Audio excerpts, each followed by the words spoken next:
Hang up when you guys. Don't forget, Liana, we gotta promote the Fran Jam. No, I know. It's very. I'm gonna do a beginning and an end. Okay.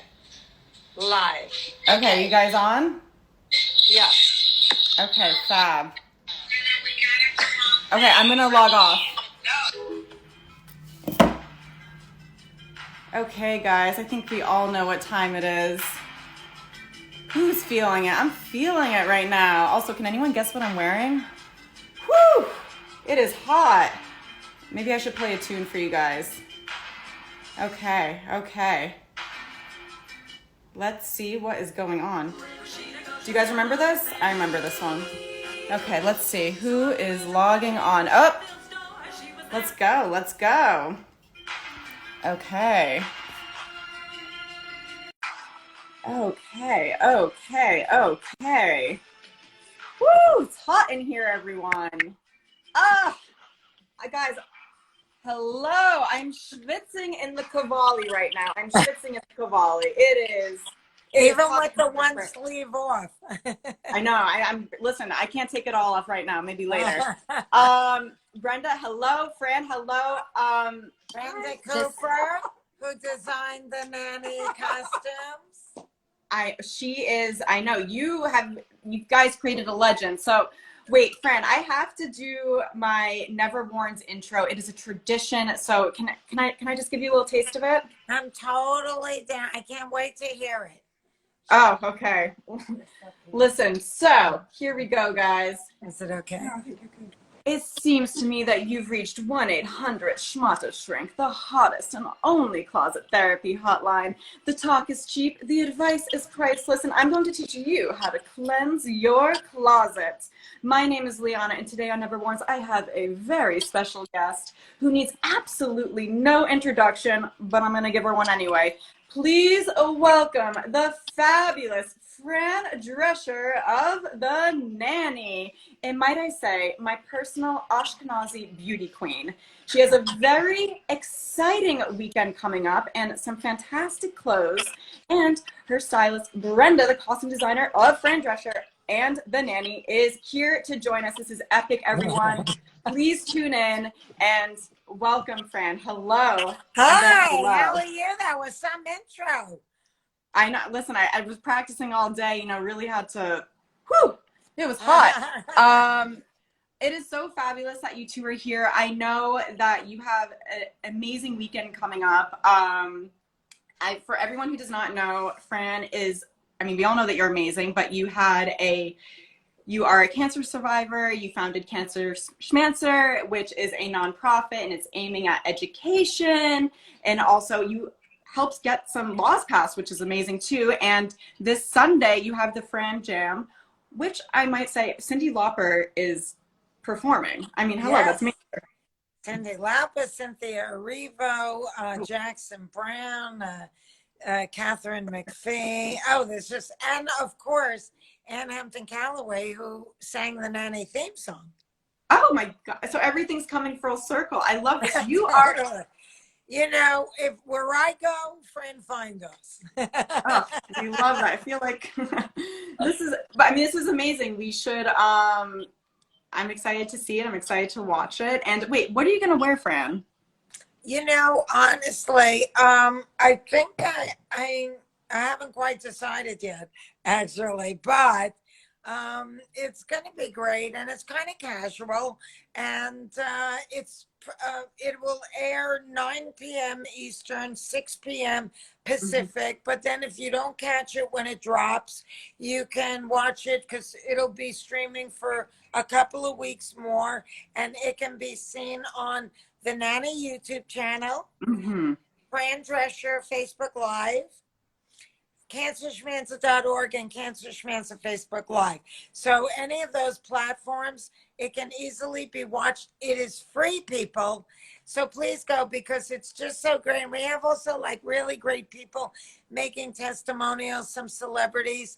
And this is our big fundraiser. So even though we offer it to you for free. We hope that out of the goodness of your heart, you do make a donation, because that's how we get to bring you all the important interviews and programs and things that educate you, motivate you, and activate you into transforming from patient into medical consumer, so you can get strong, bolster your immune system, reduce your risk of getting sick, and becoming, taking ownership for your health, connecting the dots between how you live with how you feel, because there's like zero wiggle room. And we have to start looking at that, because our homes are very toxic. We have a great Detox Your Home program. We have our master class. We have our Corona Care for You. We have our teen program with Jamie Foxx. It's just, there's such a wealth of information. It will blow your mind, and then you can make informed decisions, because most of what we teach you, you're never going to see on the national broadcast, and you probably won't hear about from your normal doctor either. So it's a lot of things that I learned the hard way.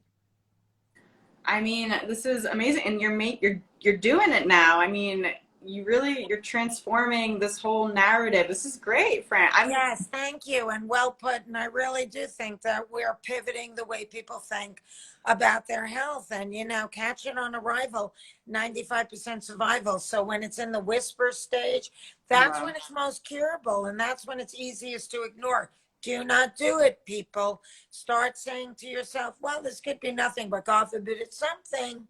I want to catch it while it's in the whisper stage, because the reason why we lose people to cancer is almost completely due to late stage diagnosis. And by the way, there's no such thing as a silent killer. You just have to plug into your body more. You have to be more tuned in to that. And also, people have to understand that cancer is the end of a long history of low-level inflammation. So what's causing the inflammation? Well, that's lifestyle. 95% of it is, instigated by a toxic lifestyle. And the toxins are so pervasive, you wouldn't believe it, Liana. I mean, everywhere you turn. So you just got to dive in now and just start. And every time you got to replace something, start reading labels, learn how to do it the cancer schmancer way.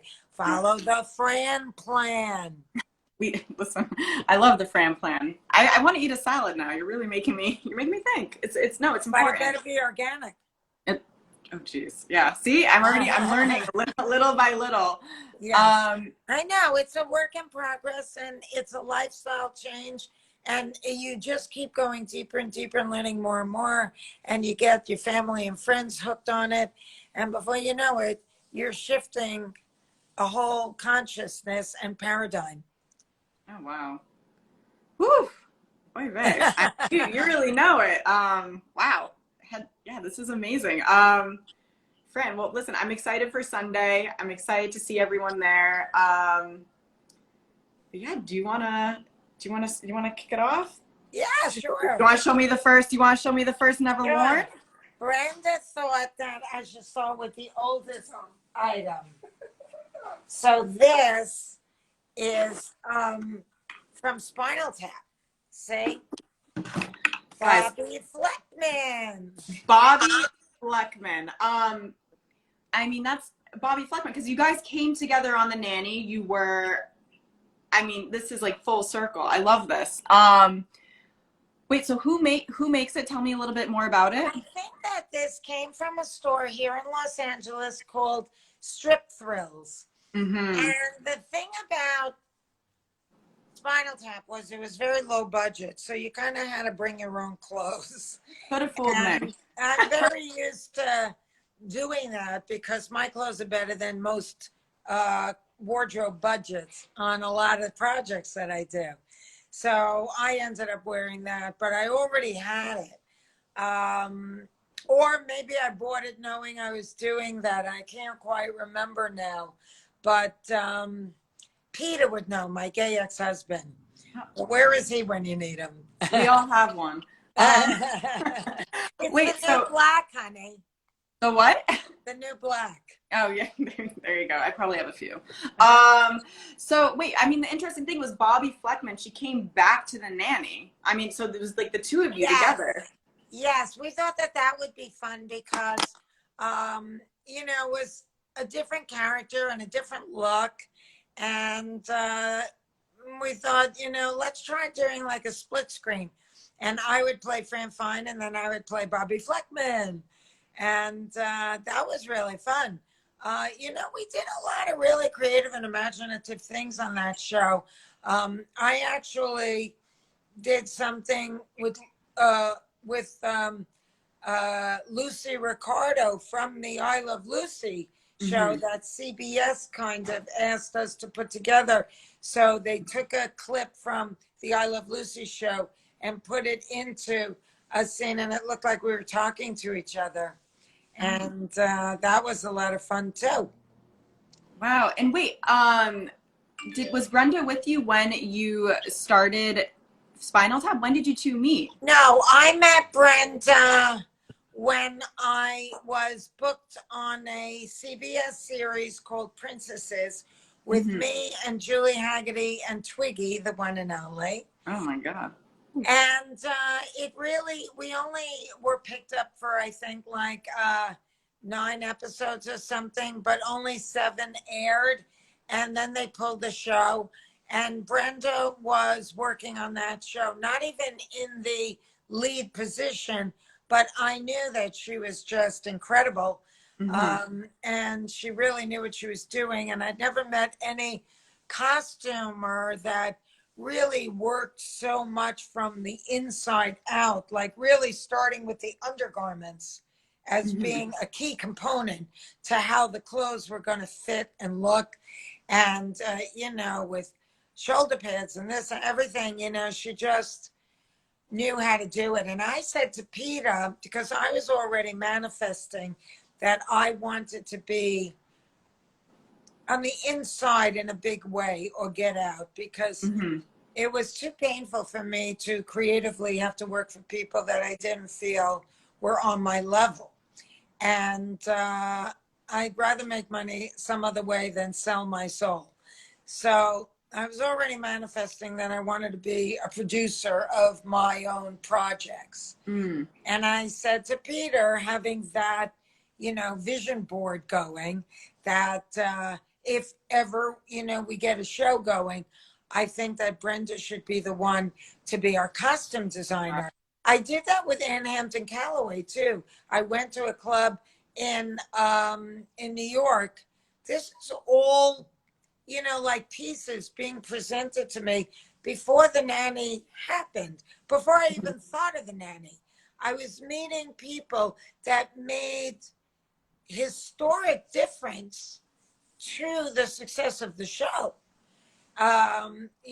With Brenda's costumes and with Anne's opening title song, both became iconic unto themselves. And when I saw Anne Calloway perform at Don't Tell Mamas in New York, I thought, oh my God, she's amazing. I love her music.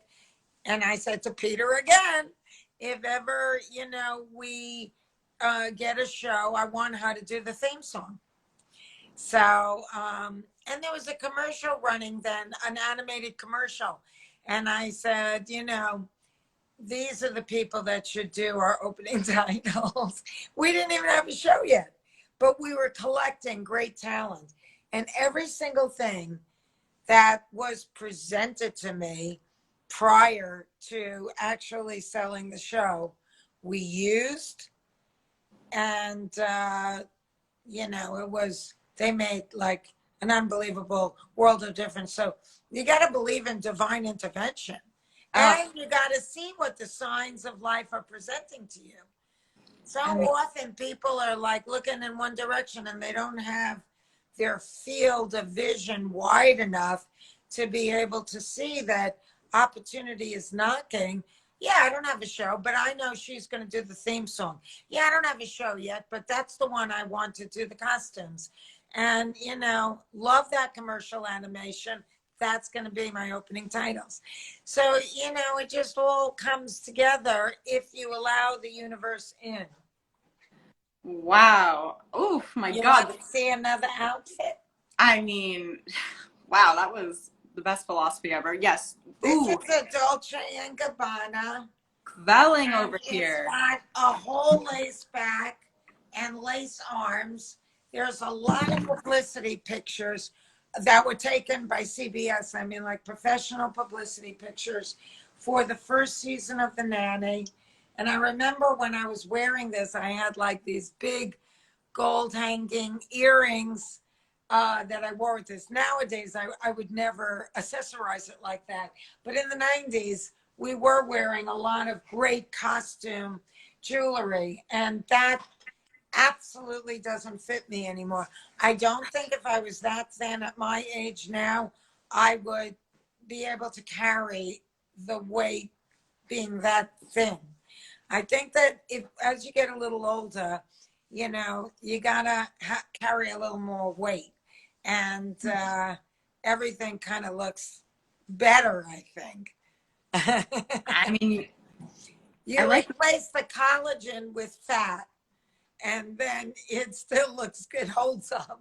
I'm gonna tell myself this, and I'm gonna go eat a cheesecake after. Yeah, I as love it. long Wait, as so it's organic. yeah, I keep forgetting. I need the organic.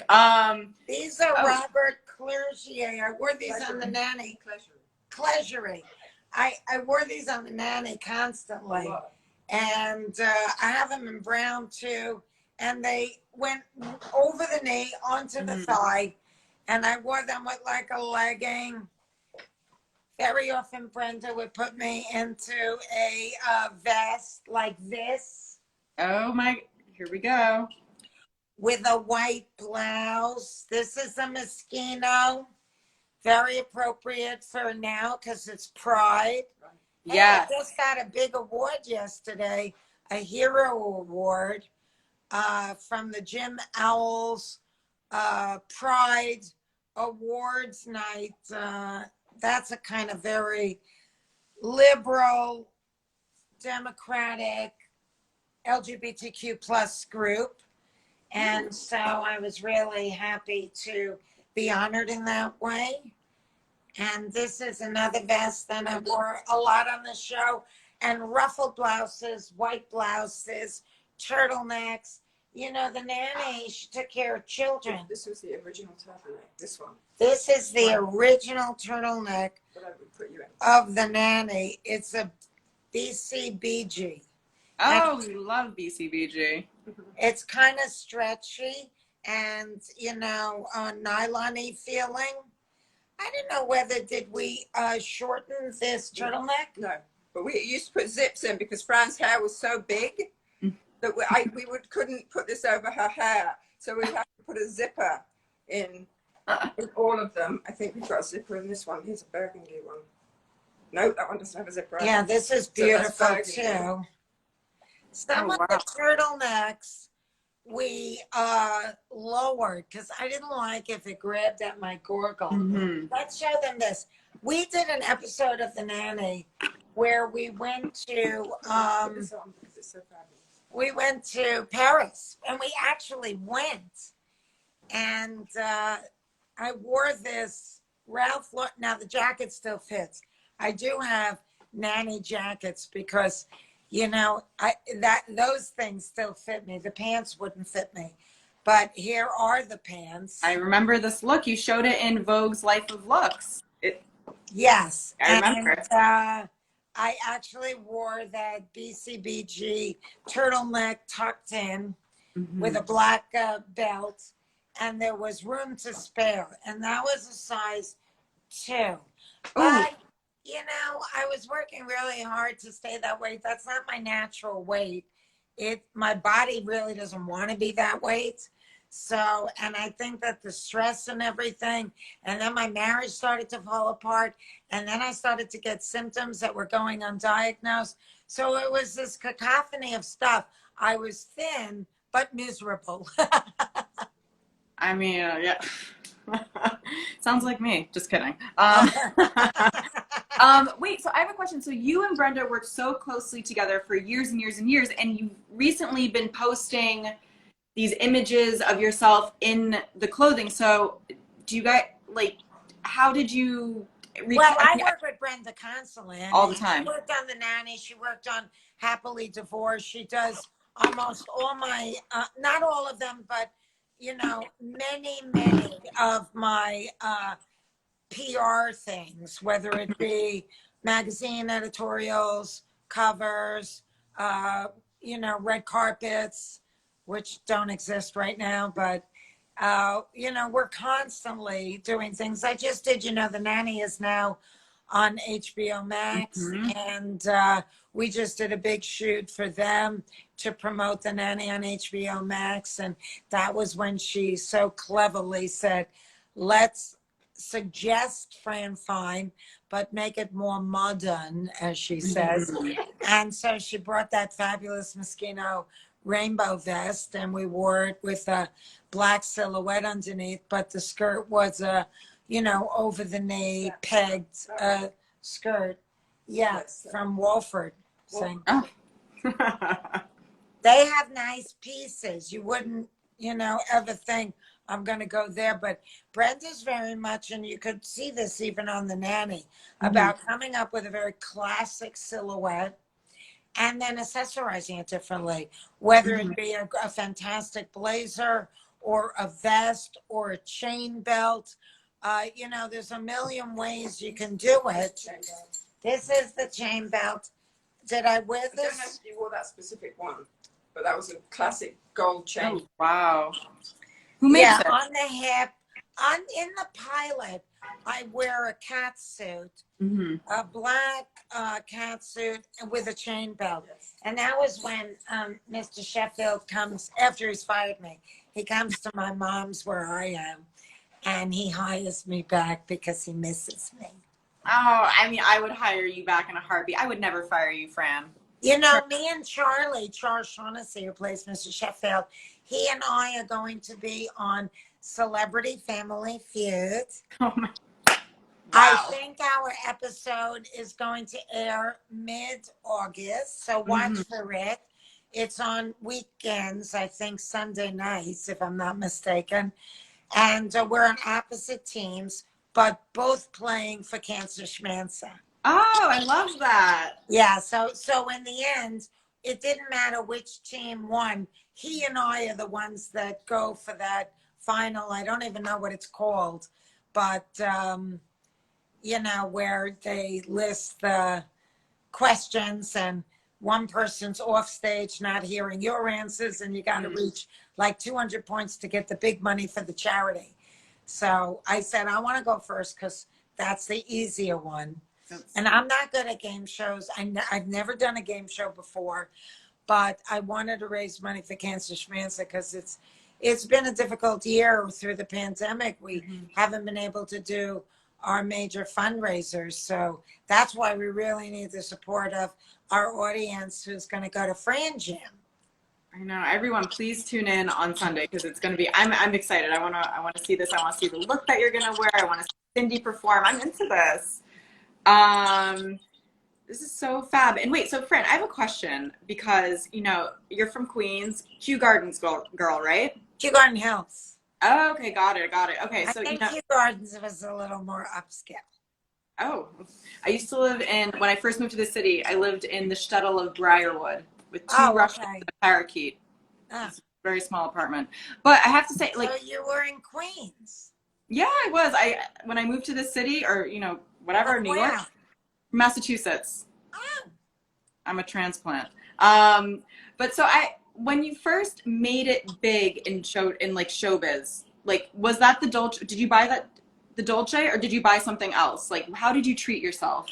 Well, you know, we did the pilot. We got picked up for series, and I just splurged. I said, I got to invest in wardrobe. Peter was right there by my side.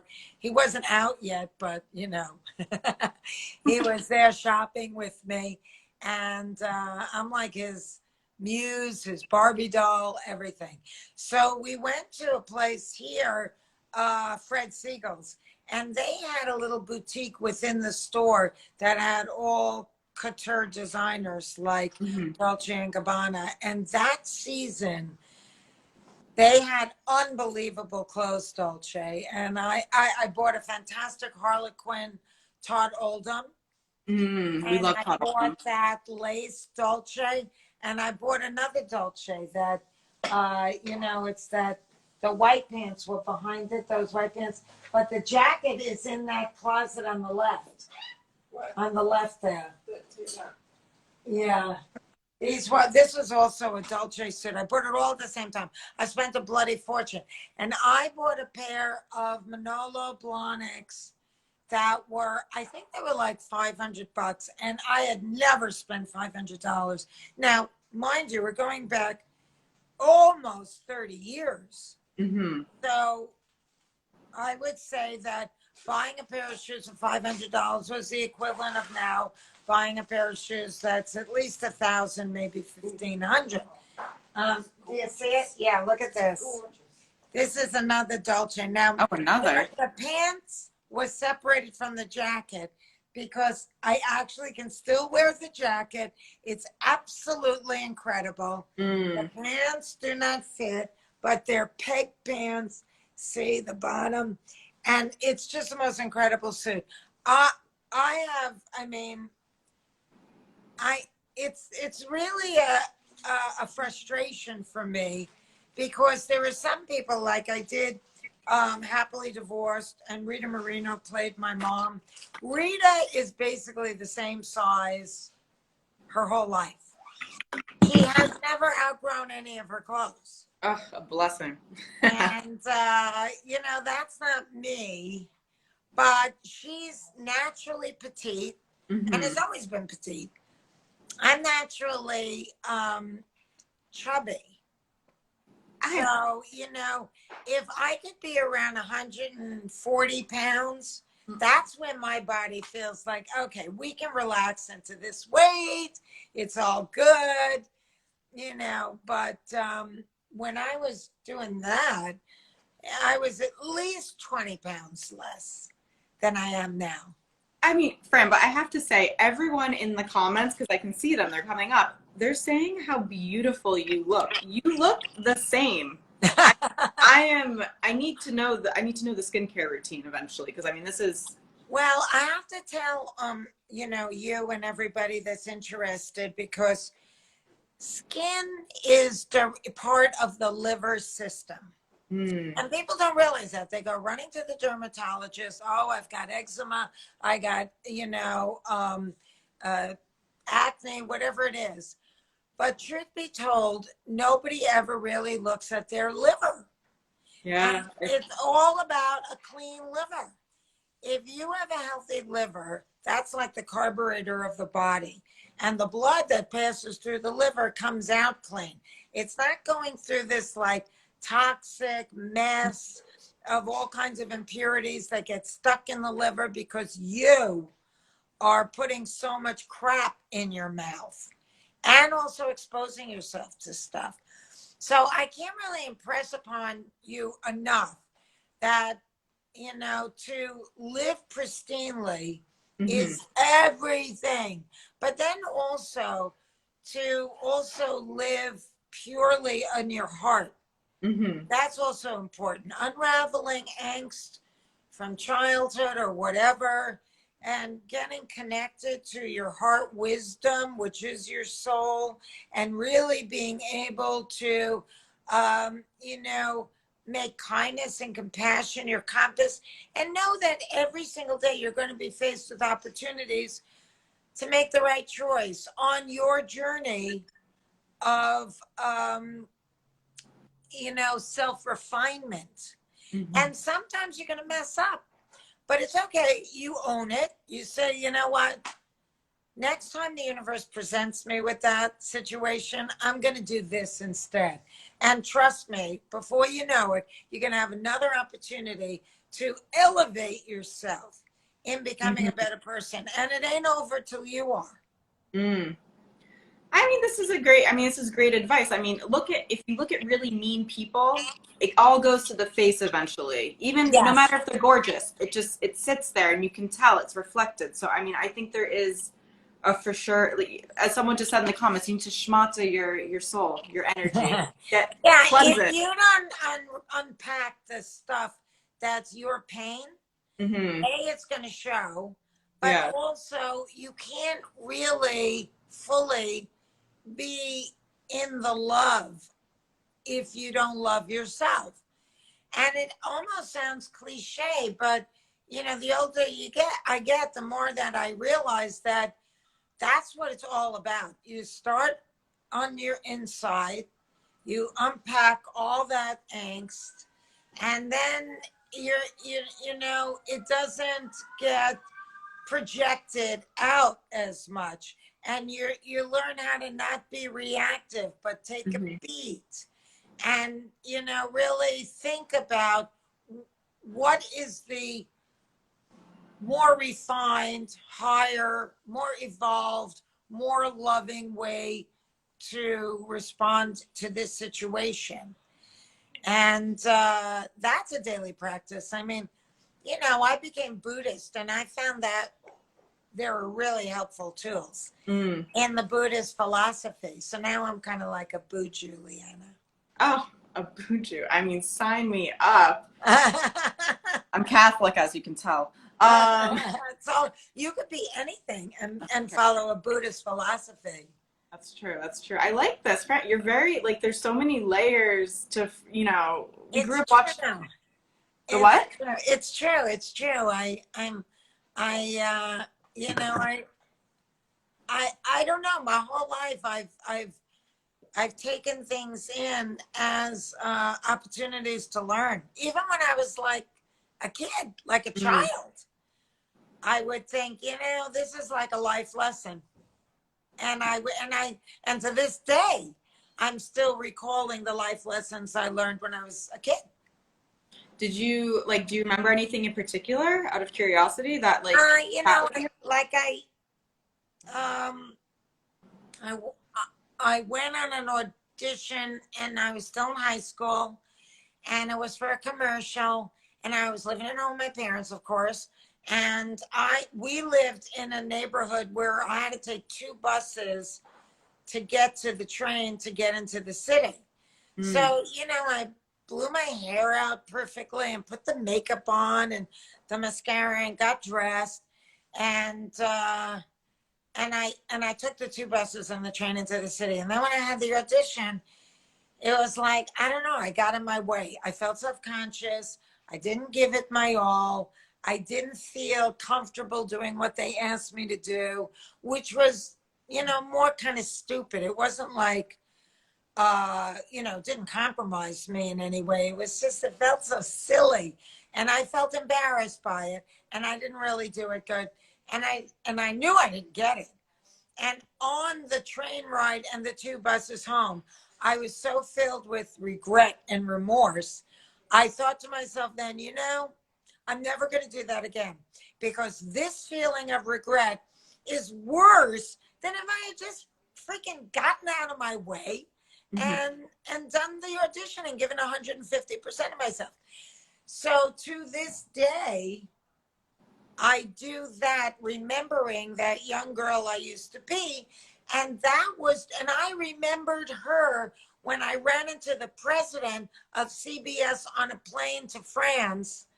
And I thought, this is an opportunity. I don't care if I'm bothering him. I'm not going to get in my own way, because if I don't take advantage of this and carpe diem, seize the day, I'm going to have that horrible feeling of regret like I had way back when I was still in high school living with my parents. So that was the beginning of the nanny. And if I hadn't persevered, if I hadn't recalled the life lesson from years before, and that's really the way life works. It's all dots connecting, all opportunities to learn. All of this is a huge classroom, period. And how you function within it is up to you, but makes all the difference if you really strive towards being a good person. I wish that everybody just would, know that love is all there is, and be tolerant of diversity, and understand that we as humans are placed on this planet as shepherds to really nurture and care for all life on this planet instead of users and abusers. Then we function like a cancer, and that's not good. Wow. It's a Woo. little pivot of consciousness.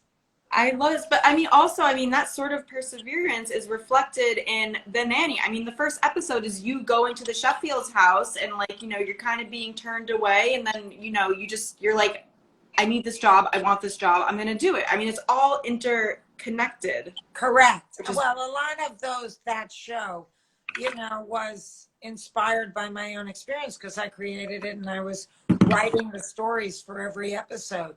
But I think that what was I going to say? The Nanny, I don't remember what I was going to say. I spaced. I mean, I feel people in the comments are saying they're transformed from what you just said. I mean, you really takes a lot of inner looking and reflecting to get to this point in life, and it's not everyone can do it. Everyone can do it, and you can start right now in this moment to be present. So we spend half our life, more probably, in the past and in the future, in our heads. And none of the Zen masters suggest you do that because it's really a waste of time. It's only what we're experiencing right now that's important. And if you find yourself stuck in your head and then you become aware of it, then look around the room with wide-eyed wonder of a child at the most mundane stuff that you no longer notice or look at, the corner of a ceiling, the curve of a chair. Just look at it with wide-eyed wonder, and then you are present. Mm-hmm. And when you're present, you're in the now. That's how animals live. Wait, what initially attracted you to Buddhism? Like, what was the triggering moment? It was Brenda gave me a book, and it's daily wisdoms, and you just every day you turn the page. She said, put it in your kitchen because you always go into the kitchen first in the morning, and just turn the page and read it. And I did that. I've been doing it with the same book she gave me for years because at the end of the year, you close the book and you start at page 1 again. And different days resonate with you differently from year to year. But they're all masterpieces of wisdom. And they're from people who are long gone and people who are, wisdom thinkers of today. And it's just amazing and very mind expanding. And, a big part of it is to understand that, we're kind of all in the same boat and we're all interconnected and interdependent. And we have to respond to every situation that way. We can't look at somebody who's maybe less fortunate and, shun them away. We don't want to see that because that is you essentially. You're all part of this big flowing river. And we're all just droplets in it. We're all part of a much bigger story. So we have to, accept that and live like that. And for me, it's been extremely helpful. Also letting go of what they call samsara, which is all the stuff. Stuff is never going to really make you happy as much as inner peace and contentment. You got to be able to let go because life is always going to force you to let go of things. So start just losing your attachments to stuff. Don't think you're great when you're successful because then the fall when things go wrong is going to also be, a big one. And if you believe all that samsara stuff, that's the story. Who cares? It's not what's important. It's not the main event. The main event is your inner being, which is your soul, and how you move through this space and what you do with your energy to create harmony. Wow. Do you meditate like off? Like, do you? I do meditate, but I don't always meditate like in any traditional way you might think of, like doing mantras, though I have a mantra, or sitting with your legs crossed. Because meditation is really just being single-minded and in the moment. That's what it's trying to get you to do, to block out the noise so you can retrain your brain and just be where you are. And you never get, incredible at it. But the more you're aware of doing that, you do it throughout the day with whatever you're doing. Whatever you're doing, if you're cooking, do that and really look at it and smell it and touch it, see it.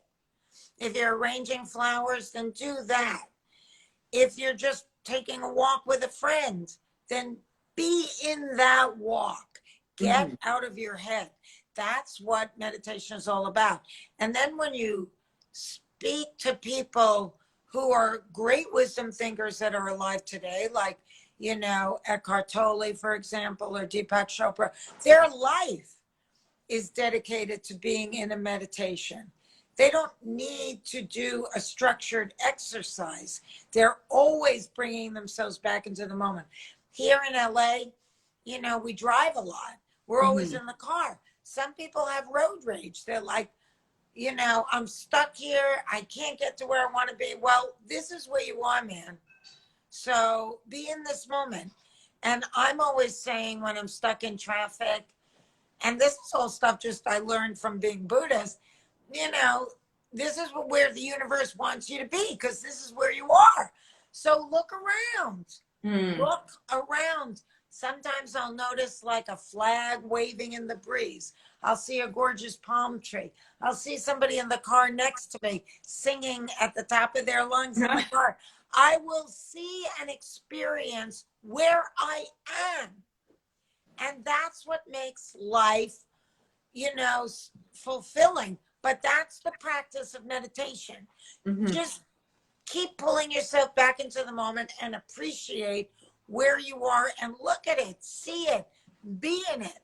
And every time your mind, fractions off to something else, pull it back. That's what you're doing when typically what we think of as meditation. But that's what we just have to do every day. Just keep pulling ourselves in. And the more you do it, the more you're in it.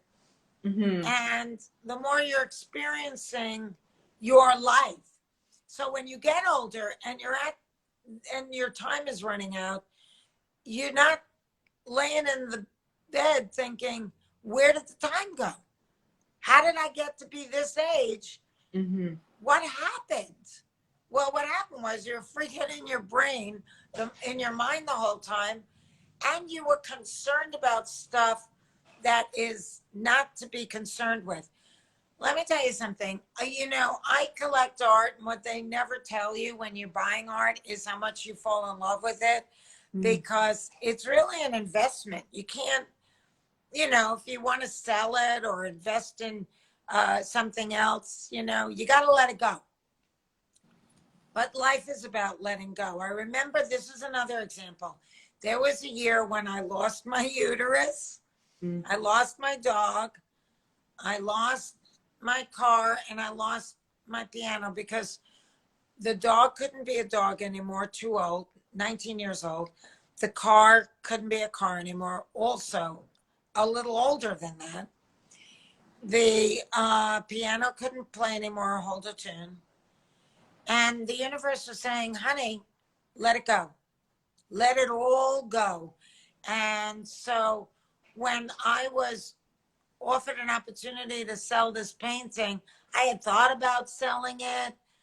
I wanted to really pay off my apartment in New York. And then it kind of fell in my lap that there was a sale for that artist, and my piece was so great. I had like 48 hours to decide if I wanted to enter it in this private show. And I thought, this has kind of come to me. It's flowing at me. I've thought about selling it. I'm not going to be attached. Mm-hmm. I'm going to let it go and pay off the apartment. Because that's, you got to park money here, there. You move it around. You figure out where you need it to be. That's where it has to go. And you can't get too attached to things because life is about letting go. So I let it go. The minute I let it go, there was flow. And I started getting all these job offers. Oh, wow. Where I was making all this money. And I thought, I didn't need to sell the painting. But then I thought, but if I didn't sell the painting, there wouldn't have been flow. Mm-hmm. So energy is an interesting thing. You got to let go and let it flow. And then everything starts coming towards you in a new and different way. Wow. Whew. I mean, I guess that's, kind of like clothing. You gotta let it go. Gotta let it go. Can't keep it all. Over the pandemic, I was looking in my closets. I mean, Brenda was so happy. These were upstairs in a closet. But I went through my closet that and it's just a bunch of stuff that I haven't worn. If I haven't worn it in a year or two, it's like it's got to go. And there may be that one day that I say, oh, why did I let it go? But one day isn't worth having it be there, crowding my closet for years. It's like less is more. And when you go on vacation, you'll take your favorite clothes, or I tend to just take black because then everything mixes up and it's easy. The shoes, the purse, everything. It's always all black. Very rarely do I have anything outside of that. But it's like my favorite pieces, and I always feel good and look good. And that's all you really need. What you take to go on vacation, that's all you really ever need. Wow, that's a really amazing philosophy. Like whatever you can basically pack in those suitcases, that's all you need in life. I mean, it makes sense. You grab and go. It's true. And it's all your favorite stuff. Accurate. Wow. Fran, that is some amazing, this is a great philosophy.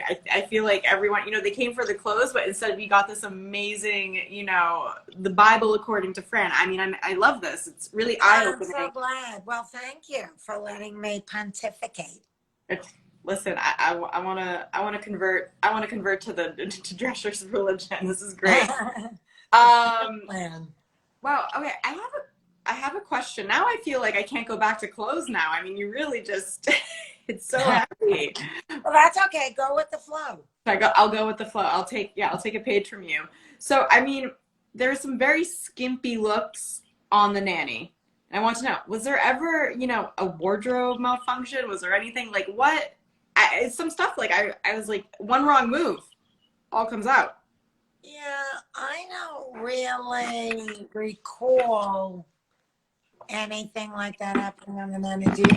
Yeah, Brenda does. Wait, she'll come. Oh, Brenda, tell us. There's a couple of them that were fun. We have to always move very fast because when we shoot on a Friday night, it's like shooting a live event. Like a little play. Yeah, so we'd have to change really fast, and we would do our fittings on a Wednesday, but we would never refit the clothes. So they would fit on Wednesday, and they would go on to Fran in the dressing room between the scenes. So do you remember the yellow sequin dress? The sheath? Yes. Okay, yeah. So we fit it because it was way too big. Okay, and then we're changing between scenes, put it on her, zip it up, and it hadn't been fit. So in 30 seconds, I had to think up how to do this. And a man who's now 88 years of age, who's been in the business his entire life, taught me how to take a piece of elastic, attach it to one side, pull it around the inside of the dress, attach it on the other side, and suck in the dress immediately. And we solved it. And we would have to solve things like that all the time. So there was always lots of these little fun things that you had to really think fast on your feet. Do you remember the one in the pink dress when the girl was the double for you and they zoomed in on her feet? Oh, and she had bunions. Yes, but then eventually it became my feet, right? Did they Yes. use Oh, we my had feet? to. We had to. Yeah, Have we a couldn't go. use We her. had to go and get someone. Yeah, there was a stunt girl that was doing a stunt for me, and she was hanging from an elevator shaft In the pink gown. in the in Gianfranco. a feet. It was your gown. It was your gown. It was the pink, hot Yes, pink yes. Gianfranco Ferré gown. And they started zooming on her feet. And she's got filled with bunions, but it's supposed to be Fran's feet. So that was a production malfunction. Yeah, we said, no, I'm going to have to do it. I don't want people to think I have bunions. I A love miracle that I don't with those heels, I got to tell you, Liana. no bunions. I really don't. Oh my God. My It's a lower blessing. back is a mess, and I'm sure that's from the heels, but I'm glad I have pretty feet. Listen, yeah, I got my dad's feet, so not so good. Wow. I have another question. I'm just gonna, I know you have to go soon, but I do have another question, and it's kind of, Brenda, I'd love for you to answer this because, I mean, the clothes are so specific and they're so, Fran, fine. How did you conjure up this vision of this person? Because I've been to Queens before. Haven't really seen haven't necessarily seen this look walking around, so. Yeah, go ahead. Well, something, because I had worked with Fran before and I had been the assistant designer on Princesses, and we loved fashion, it was very organic. It was a very organic flow. Fran loved fashion. I loved fashion. Peter loves fashion. Peter loves fashion. And we wanted to bring fashion to television, and it's a visual eye candy. Yes, and have it be a brushstroke of brilliance that added to it. And what I'm so grateful for to Fran is usually in the costume department, you're very controlled. Well, Fran gave me my wings and she let me fly and she let me do that. And that's not my nature, but there are some people I do trust. Right. And so she was a nanny and there had to be a formality about it. And a vest is always formal, and I couldn't have her naked. So the turtleneck of creating that silhouette and then building over it each week with beautiful colors and bright colors. And because Fran's character, as is her life, is living out loud, it was just adding another element to what was also an incredible show, just to add a brushstroke of fabulousness. And I was the lucky person that got to do that with Fran. Wow. I mean, you've inspired women. I mean, there's in the comments, girls who I work with, girls who I know, men, whatever, everyone, they're inspired by this look. It is so, you can't unsee it in a great way. I mean, it's fantastic. So, you've inspired. It's sexy without being slutty. And it's really celebrating some great designers. And then Brenda would say, well, let's make the skirt shorter. Let's put a different trim on the lapel. Let's add a shoulder pad. Let's change the buttons.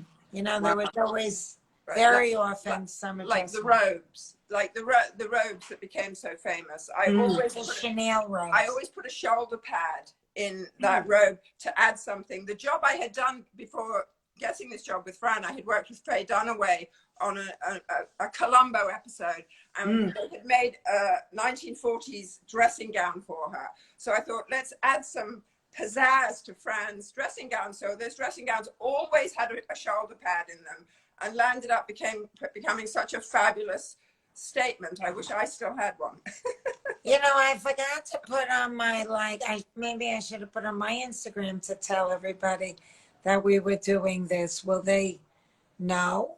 Yeah, it's fine. You can post it after. Okay. Yeah, it's possible. This is so fabulous, everyone. I feel like, it's like Hanukkah for me again, Christmas, whatever. I love it. I'm obsessed. And you guys are such a dynamic duo. And just so you know, coming in December, Brenda's got a book all about style for the every woman. The Silhouette Solution. The Silhouette Solution is called by Brenda Cooper. And Fran wrote the foreword for me. Yes, I did. Guys, with exclusive information. I need to link up with your team because this sounds like it could be a fit for a story for a certain magazine that I work for. I'm loving this. Yeah, for sure. Because, what she does for me, she can translate to the every woman. Wow. Guys, ladies, this was so fab. Fran, I know you have to go, so I'm going to. Do you want to just give us a quick show us quickly what we went through, and then I want Show us quickly what? to just show us what we looked through, Looked at? like the Dolce and the boots and the. Yeah, you just hold them up and show. I did show them then. Okay. Oh, fab! The Latino vest, vest, everyone. the Ralph Lauren leather pants that go with this jacket. They look fabulous together. We never put them together, but they look fabulous. And this is the Dolce suit with the completely sheer back of lace. And this is the famous Spinal Tap jacket that I wore over a black, what's it called when it's Kaftan. no, not a kaftan, when it's cut on the bias, a spaghetti strap bias cut, black slip dress. Yeah. Oh, I wore this in Spinal Tap for the big party scene. When I said, don't talk so much. And this is so cute, this red vest over a black silhouette or a white shirt. So there we have it. so fab. Thank you guys. Everyone, please tune in on Sunday to the Fran Jam. I'm going to be tuning in. I want to see what you're wearing. I want to see who's performing. It is 6 p.m. Pacific Standard Time, 9 p.m. Eastern Standard Time. I want to see Fran every day for the rest of my life, so I will be tuning in on Sunday, just doing it for Cancer Schmancer. Please donate. I mean, you are pure inside out with great style. You can't beat it. Thank you so much, Fran. Brenda, thank you so much. Susan, I know she's out there somewhere in the... She's waving. Yeah, thank you so much, everyone. This was such a treat, and good luck, and I look forward to seeing you on Sunday. Thank you. Thanks so much, Leanne. Be well. Take care of yourself. Be well. Thanks to all your viewers, too. I really Yeah, appreciate it. thank you, everyone. All right, bye, everyone. Bye.